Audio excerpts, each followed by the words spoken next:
Hello, hello, hello, and welcome to the Babe Bulletin podcast, where we talk self-love, empowerment, boudoir, and anything else that makes us feel like a total babe. My name is Alicia. I've been a boudoir photographer for 8 years. I'm a body liberation expert. I talk a lot about self-love, a lot about self-care. And that got me thinking about today's topic. I've talked so much about self-care in all of the work that I've done, and I've never dug into the history of it. I know a lot about it in terms of what it can do for someone physically, what it can do for someone mentally, what it is and what it is not, and the role it plays in our psychology as humans, but I've never really dug into where the term self-care comes from. So I thought it would be fun to dig into that together. Why not, right? So today's podcast is going to be a little bit of a history lesson. Thanks to so many people on the internet who are smarter than me. There are so many amazing articles on the history of self-care and where it came from. I'm going to be using a few today from Teen Vogue. Surprisingly, very good read. I also found one from the Center for Community Solutions, as well as the Loss and Damage collaboration. Shout out to those folks for putting together very, very comprehensive articles about this exact topic. So let me share what I've learned with you. As you probably know, self-care today is spoken about in a way that's a little bit different, at least from where it originated. Well, maybe you don't know this, but self-care now, we think of it as relatively surface level, in my opinion. That tends to be where the focus mostly lands.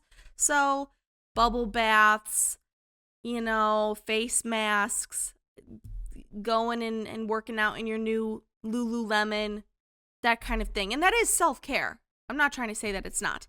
But I would say that the beauty industry and even like the wellness industry has really globbed on to that term and said, we are going to make all of our marketing campaigns focused on this. So is that where the term came from? Was it some genius marketing director going, let's invent this word and we'll use it to sell bubble bath? No. The history of it is far more fascinating than that.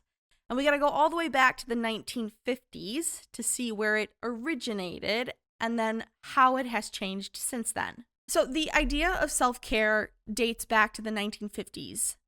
We had humanistic psychologist Carl Rogers sort of coined the term, and then in the medical field, self-care was something that focused on movement and food that people were eating and how it could relate to other health concerns.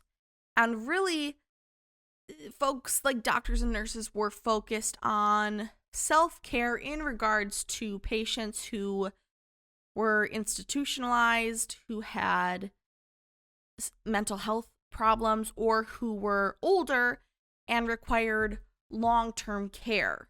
So it wasn't a phrase that was used for just anyone.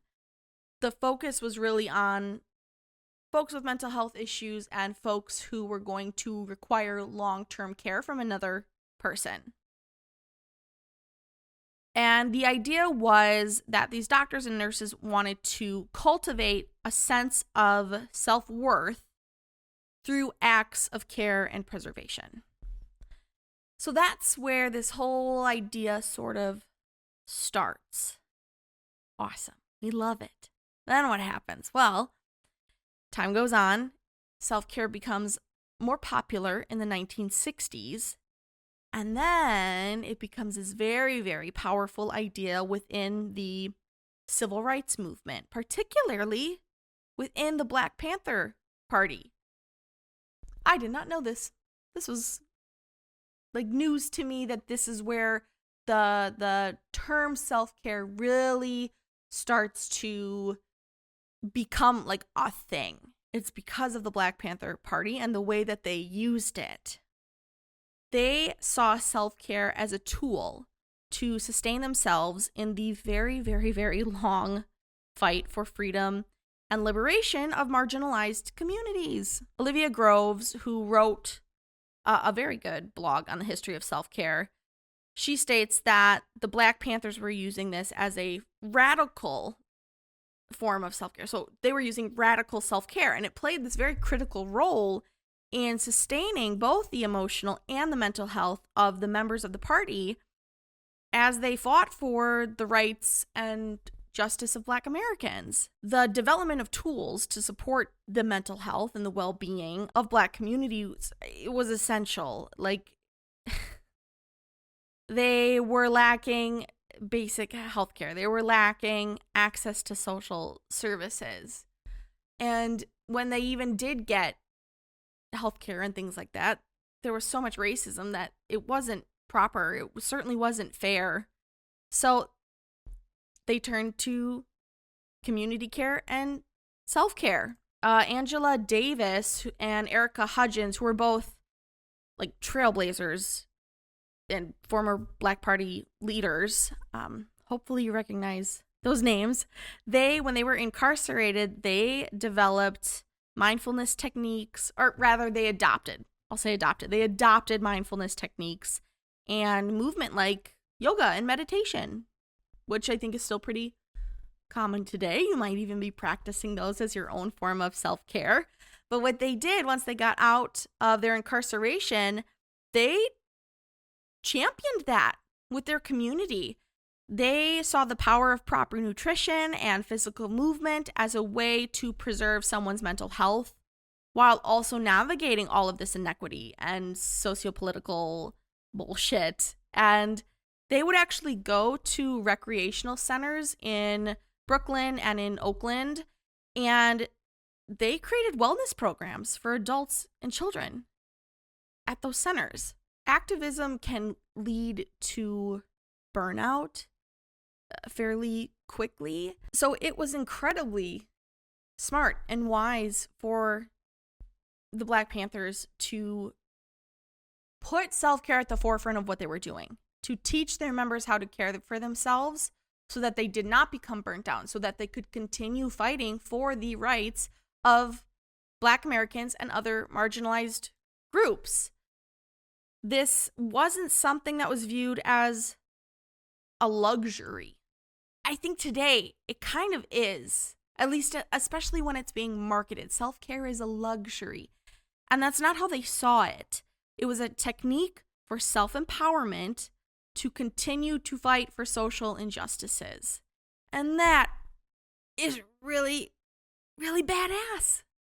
That's incredible. That's amazing. At the same time, we've got individuals in the women's movement who are also trying to do that. We've got folks who are engaging in self-care to manage the onslaught of challenges that stemmed from the political and social environment in the U.S. Racism, very prevalent. Sexism, also very prevalent. Women were experiencing that in the medical field. They were experiencing a lot of sexism around reproductive rights. And so a lot of activists decided, well, maybe not a lot, but enough activists decided to just open up their own health clinics for women. So now women are engaging in these very, very important self-care routines as well in order to fight back against the establishment in that regard. And then, you know, if you get into like the intersectionality of it all, like, let's be real, Black women are really at the forefront of all of this. So that's who you can thank for creating the self-care that we now really have. And it wasn't about bubble baths. It wasn't about skincare routines. It was about caring for yourself so that you could go out into the world and care for others, fight for others, have the energy to go after an establishment that seems too big to fail, too big to change, and say, no, this needs to change. And God, I'm glad I looked into this, because currently, I wasn't alive in the 60s and the 70s and the 80s, but things don't really feel super great right now either for the same marginalized groups. And it feels almost disingenuous to go about my day and live my life when there's so much inequity and suffering. I mean, it feels somehow wrong to pour a cup of coffee in the morning when on the other side of the world, like, there are women in Palestine who are so malnourished they can't even breastfeed their kids. It feels weird and icky to go for walks when if I was a different color, that would be possibly very unsafe to do, to just go for a walk by myself. I don't know. I like this idea. That's what I'm going to say. I love the idea that self-care is a technique for self-empowerment in order to continue to fight social injustices. I love that. I think we got to get back into that mindset space. Yes, it is about caring for yourself, but it's so that you can do what? Once we have cared for ourselves, then what do? Well, we make the world a better place for other people. That's what we do. That's what we do with our time and our energy. We try to make sure that other people are safe. We try to make sure that other people have food, that other people have access to healthcare. We check in on our friends. We check in with the staff at our kids' schools. We support our community. And even if that's in a really small way, maybe you're not a Black Panther, but there are things that you can do right now that will better your community. And you can do those things when you are taking care of yourself. If you don't, then you get burnt out. And that is how I have really just sort of been feeling from the amount of news that I am getting kind of on a regular basis. It's like, okay, I'm not helping anyone by curling up into the fetal position and laying on my bed, because it's just so much information and I can't do anything about it. But if I care for myself, then I do have the energy to do something. I can find someone to help. I can do something then. So that's where it came from. It wasn't a marketing gimmick. It wasn't created by the beauty industry. It started in the 50s in the medical field, but certainly not for everyone. And then you can thank Black women for seeing the potential, teaching other people about it, creating the classes, going out into the community, and doing the dang thing. I think that's really cool. I would highly encourage you to look more into this if you're interested in it. This was just a little teeny tiny little mini micro lesson in the history of self-care. There's I feel like so much more that we could dig into, but it's worth checking out on your own if you're looking for something new to learn about, if this got you curious at all. Before we jump into the babe of the week, ways that you can support this podcast: you can like this episode, you can share it with someone that you know. I'm really bad at the self-promotion stuff, guys. You'd think I'd have it down at this point after almost a year, but I don't. Just, like the episode, comment, engage with it. That's really what the algorithms are looking for. So if you like this episode, or maybe you know something more about the history of self-care, please let me know in the comments. If you want to support the work that I'm doing at the studio, you can find Buxom Boudoir pretty much all over the place. I'm on just about every social media platform that there is. And then you can find my website at www.buxomboudoir.com. And if you are in the Oshkosh area on October 19th, come check out the Wisconsin Wedding Showcase. I will be there. Tickets are free online, so you just got to register in advance, and then you can come and see me and meet me in person and say hi. And if you're planning a wedding, great. There'll be like so many amazing vendors there that you can check out and meet as well. All right, jumping in to our Babe of the Week, since we're talking about activism and the role that it played in self-care, I thought what better time to talk about a viral video that I saw on TikTok, which then led me to an article from the University of Washington about a Nazi who interrupted a Psych 210 class, and that the instructor, the professor, and her class did not tolerate it one bit. This man just interrupts the class at the University of Washington, Psych 210 in Kane Hall. This happened on October 1st. He goes into this class. He does the Nazi salute. He shouts insults at the students and the associate teaching professor, Nicole McNichols. And McNichols chased him out of the classroom along with several students, which then became like dozens of students. I mean, I wouldn't be surprised if there were 100 kids, maybe more, marching behind her. They drove this man out of the classroom. They drove him out of the building. They followed him. At one point, I do believe he was pepper sprayed by a student. And he was arrested and banned from campus. This man, by the way, not a student, did not go to the University of Washington. I wish I knew more, like how this person even got into the freaking hall, but they chased him out. They didn't tolerate that bullshit. They chased him out. He looks scared. I mean, you have a mob of people following you. He started running. They started running.